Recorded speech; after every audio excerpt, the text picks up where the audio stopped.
Geodnet is one of the strongest DePIN teams I've come across. They're going to be a standout success this cycle. So what is Geodnet?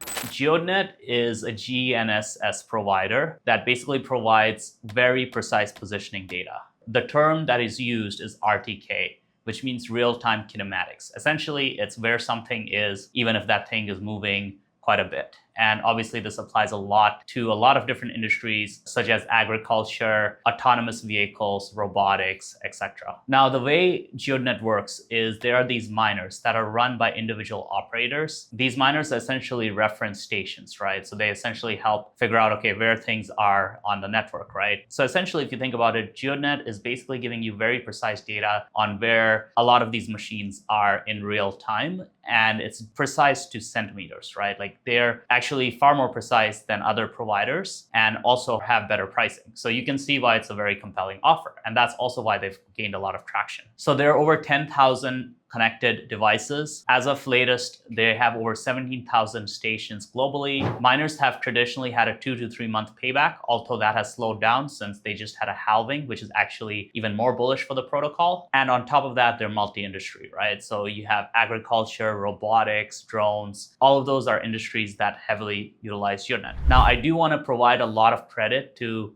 this excellent breakdown on BitClub. So a lot of these statistics I did find from this interview that Mike, their founder, did with the founder of BitClub. So I do want to shout them out for that excellent piece of content, right? So before we get into Geodnet's specific business, I do want to mention how huge robotics is becoming as an industry. So the market itself is supposed to exceed over 200 billion by 2030. And all of these robots will require precise positioning, because if you have a bunch of robots, whether they're in agriculture, whether they're drones, no matter what, you're going to need where they are exactly for them to perform their job. And emerging applications include drones, agriculture, autonomous vehicles, and humanoids, right? Like the Tesla Optimus is, you pretty much want to know where your $50,000 Tesla Optimus is at all times, right? You don't want it to just disappear. Now let's get into the traction that Geodnet's already seeing. So Geodnet's been growing very aggressively. It basically grew from less than $1 million ARR in 2024 to over 4 million ARR in May of 2025. They have over 40 paying enterprise customers right now. So they are absolutely killer at closing deals. And their current pipeline, according to that BitClub interview, is over 50 million, with strong growth to 10 million ARR expected quite soon. So they're actually projecting to hit 10 million ARR sometimes in May of next year. And right now they have over 10,000 devices connected. I think that's just going to grow as well. So in terms of tokenomics, there's a max supply of 1 billion tokens. Right now there's annual emissions of 74 million. But there's yearly halving, right? So there was just a halving recently, so that emission is going down quite a bit. There's over 17 million tokens burned so far. So the token becomes deflationary at around 12.5 million ARR. Right now they're at 4.3 roughly, I believe. What that means is essentially that the token becomes deflationary, which is pretty rare for any DePIN project. I can't really think of any that are actually deflationary right now. And 80% of revenue goes towards buybacks. I think that's a very aggressive number, which again, really bodes well for the token. So one of the reasons they've been so effective is they've been able to bootstrap supply quickly without spending too much money on it. They were one of the most quick to ROI companies in terms of buying a miner. I believe ROI was in a couple months prior to the most recent halving. With this community-owned network, there's over 17,000 stations. And according to this interview on BitClub, they basically only spend $1 million to $2 million on that. Coverage over 5,000 cities in 148 countries. Obviously, their pricing model is quite variable depending on enterprises' use cases, but in general, it's cost competitive and cheaper than other solutions while also being more effective and more precise. And then as station density grows, obviously their business model works better and better. So at this point, it seems like they have enough miner density to really go after major revenue. It doesn't seem like miner density is an issue anymore. Now let's look at the competitive landscape. So in terms of valuation comparisons, Trimble trades at 30 times free cash flow. I think they're around 19 billion right now. Helium used to be almost a 5 billion FDV with less revenue than Geodnet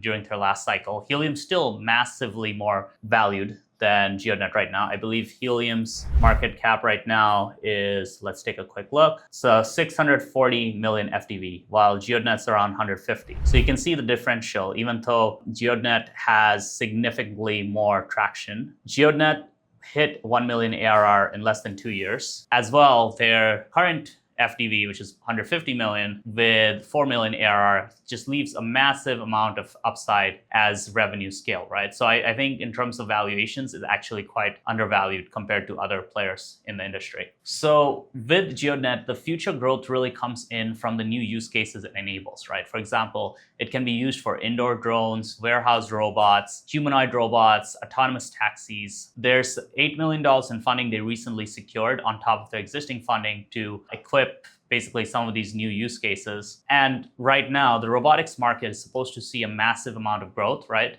So if it does become a $200 billion sector, even capturing a small portion of that sector could potentially be the road to 100 million ARR for Geodnet, which would be massively deflationary as well in terms of their token. To summarize the Geodnet thesis on my end personally, right? Not financial advice. I want to just say that none of this is NFA. There's real revenue and rapid growth, right? Like they're at 4.3 million ARR. They were very quick to ramp up traction. Their deflationary tokenomics will ensure that basically holding the token will be a win for token holders. They have a very strong network already built out on the supply side. So they've kind of gotten over that supply hurdle and now they're more on the revenue generation side of things. And then robotics and autonomy could expand ARR to over 100x, even potentially helping them go into the $100 million a year range. The current 100 million FDV is tiny compared to both Helium as well as something like Trimble, which is at 19 billion. Obviously, there's a long way for them to go until they reach that level of traction, but it shows that there is a large target market here. So with Geodnet, they're combining the best of crypto, which is basically being able to really bootstrap supply up quickly, as well as crypto economic effects to really bootstrap their business. And now it's like a pretty clear road ahead for them to succeed with the Geodnet token. This video was done by Crescendo. That's my go-to-market agency. So if you are a DePIN team, if you are